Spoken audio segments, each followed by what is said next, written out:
Core zone level 0। यहाँ इंसान नहीं थे, बस मशीनें थीं। हर तरफ सिल्वर चैम्बर, जहाँ कैदियों को नीली रोशनी में बांधा गया था। उनके दिमाग पर हेडसेट लगे थे जो उनके विचारों को रिकॉर्ड कर रहे थे। आर्यन समझ गया, हेलिस क्रॉप कैदियों की मेमोरी मैपिंग कर रही है, उनके दिमाग को प्रोग्राम की तरह रीराइट कर रही है। वो खुद एक सुरक्षा विशेषज्ञ था, पर अब वो किसी और के कोड में फंसा डेटा बन गया था। अचानक स्क्रीन पर एक चेहरे की झलक आई, डॉक्टर रॉड्रिक्स। उसकी आवाज़ गूंजी, mister Aryan Mehta, welcome to my experiment. Aryan के शरीर में सिरहन दौड़ गई। डॉक्टर रॉड्रिक्स बोला, आपने दुनिया की कई जेलों से भाग कर दिखाया है, अब देखिए क्या आप अपनी चेतना से भाग सकते हैं। स्क्रीन बंद हो गई। आर्यन को अब सब समझ में आ चुका था। उसे यहाँ फंसाने का पूरा खेल रॉड्रिक्स का था। वो उसकी बुद्धि को चुनौती देना चाहता था। कबीर ने कहा, हमें अब सिर्फ भागना नहीं है, बल्कि इस पूरी सच्चाई को दुनिया के सामने लाना है। आर्यन ने सिर हिलाया, लेकिन पहले हमें बाहर निकलना होगा। दोनों ने साथ में एक प्लान बनाया। वो कोर जोन की ऊर्जा आपूर्ति को ओवरलोड करेंगे, जिससे मुख्य सिस्टम रिबूट होगा। उस 90 सेकंड के समय में वो डॉकिंग प्लेटफॉर्म से बाहर कूदेंगे, पर उनके पास सिर्फ एक मौका था। उस रात उन्होंने प्लान शुरू किया। कबीर ने मेन कंट्रोल पैनल में एक्सेस कार्ड लगाया और आर्यन ने उसके भीतर कोड इंटरफेस खोला। सिस्टम ने चेतावनी दी, अनऑथोराइज्ड एक्सेस डिटेक्टेड, लेकिन आर्यन मुस्कुराया। अब यही तो चाहिए था। उसने कोड में एक बग इंजेक्ट किया। पूरी स्क्रीन झिलमिलाई और सारे मॉड्यूल्स एक साथ ऑन हो गए। अब 90 सेकंड का टाइमर शुरू हो चुका था। अलार्म बज उठा, लाल लाइटें चमकने लगीं, गार्ड्स भागते हुए नीचे उतरने लगे। आर्यन और कबीर दौड़ पड़े। सिर के ऊपर से सायरन की गड़गड़ाहट और नीचे से धुएं की परतें उठ रही थीं। कबीर जल्दी, आर्यन बोला, बस 2 सेकंड और। कबीर ने कहा। कबीर ने मैनुअल ओवरराइड लीवर खींचा। दरवाजा खुला और उनके सामने था एक मेटल डॉक्स प्लेटफॉर्म, जहां से समुद्र की ठंडी हवा आ रही थी। उनके नीचे गहरा नीला पानी और ऊपर गूंजते हेलीकॉप्टर थे। कबीर ने कहा, कूदना पड़ेगा। आर्यन ने उसकी आंखों में देखा, वो डर नहीं, आज़ादी थी। दोनों ने एक साथ छलांग लगा दी। जैसे ही उन्होंने पानी को छुआ, जेल के भीतर एक विस्फोट हुआ। लाल लाइटें बुझ गईं और समुद्र ने सब कुछ निगल लिया। लेकिन ये अंत नहीं था, क्योंकि जब आर्यन ने आंखें खोली, वो एक तैरते हुए बैरल पर था और कबीर गायब था। सूरज उग रहा था। समुद्र की लहरें नीले आसमान को सोने में रंग रही थीं। आर्यन एक तैरते हुए बैरल पर पड़ा था, आधी चेतना में, आधा खोया हुआ। उसकी आंखों के सामने कबीर की मुस्कान घूम रही थी। अगर मैं ना बचूं तो वादा कर, इस सच्चाई को दुनिया के सामने लाएगा। आर्यन की सांसें तेज थीं।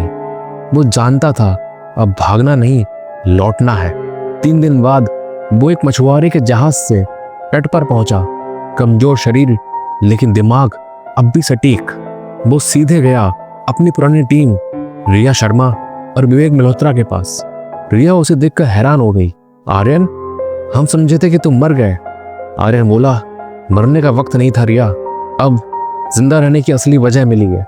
उसने दोनों को सब बताया, हेलिस क्रॉप्स, कोर जोन, रॉड्रिक्स और कबीर।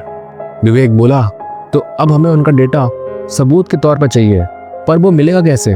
आर्यन ने जवाब दिया, वहीं जाकर जहां से ये सब कुछ शुरू हुआ था। मिशन फिनिक्स शुरू हुआ। रिया ने सैटेलाइट फीड हैक किया। विवेक ने रॉड्रिक्स के नेटवर्क का एक मिरर वर्जन बनाया और आर्यन ने खुद तैयारी की, एक आखिरी बार इन्फर्नो में लौटने की। लेकिन अब वो कैदी नहीं था, वो सिस्टम का वायरस बन चुका था।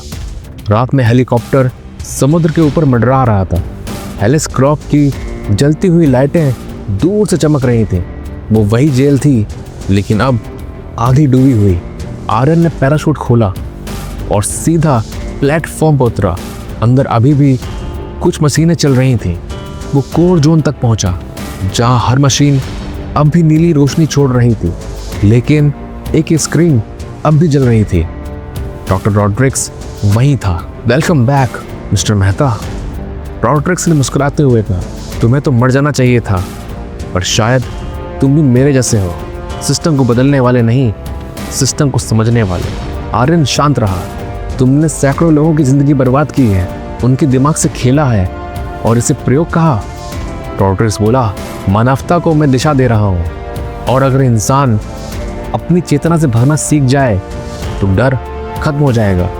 आर्यन ने धीरे से कहा, डर से भागने वाला इंसान नहीं बनता, डर का सामना करने वाला इंसान बनता है।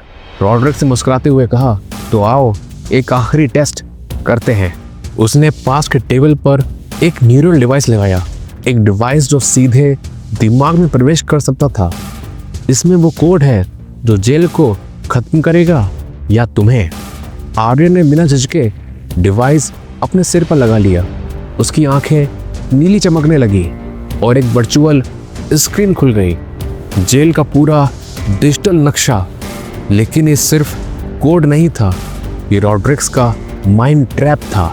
अचानक आर्यन एक डिजिटल कमरे में खड़ा था, चारों ओर वही दीवारें, वही दरवाजे। वो वापस इन्फर्नो में था, लेकिन अब अपने ही दिमाग के अंदर। रॉड्रिक्स की आवाज़ गूंजी, अगर निकल सको तो आज़ाद हो जाओगे। आर्यन ने आंखें बंद की। वो हर उस रास्ते को याद कर रहा था जो उसने कभी देखा था, हर गलियारा, हर मोड़, हर कैमरा एंगल। लेकिन अब उसे समझ आ गया था, ये भागने का नहीं, सच को अपनाने का खेल था। वो रुका, पीछे मुड़ा और बोला, मैं भागने नहीं, मैं रुकने आया हूँ। उसी पल पूरा डिजिटल संसार टूट गया। नीली दीवारें पिघल गईं और रॉड्रिक्स की आवाज़ गायब हो गई।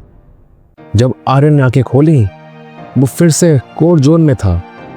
मशीनें जल रही थीं, पर अब शांत थीं। रॉड्रिक्स जमीन पर पड़ा था, उसका दिमाग डिवाइस से जल चुका था। आर्यन ने धीरे से सिस्टम का मुख्य स्विच दबा दिया। सारे चैम्बर खुल गए। सैकड़ों लोग नीली रोशनी से बाहर आए। जेल अब खत्म हो चुकी थी। 6 महीने बाद एक प्रेस कॉन्फ्रेंस में रिया और विवेक ने दुनिया को वो डेटा दिखाया जो हेलिसक्रॉफ्ट के गुनाहों का सबूत था। पर आर्यन वहाँ नहीं था, वो कहीं गायब हो गया था। लोग कहते हैं वो उस जगह लौट गया जहाँ समुद्र और आसमान एक जैसे दिखते हैं, जहाँ कोई जेल नहीं, कोई दीवार नहीं। पर रिया को एक दिन उसका ईमेल मिला। सिर्फ एक लाइन में लिखा था, मैं भागा नहीं, मैं मुक्त हुआ हूँ। आर्यन कहते हैं हर इंसान के भीतर एक जेल होती है, जहाँ वो अपने डर, अपने पछतावे, अपनी सीमाओं में बंद रखता है। कभी कभी भागना जरूरी नहीं होता, जरूरी होता है खुद को समझना। आर्यन ने जेल तोड़ दी, पर असली आज़ादी उसे तब मिली जब उसने अपने भीतर की कैद को तोड़ा।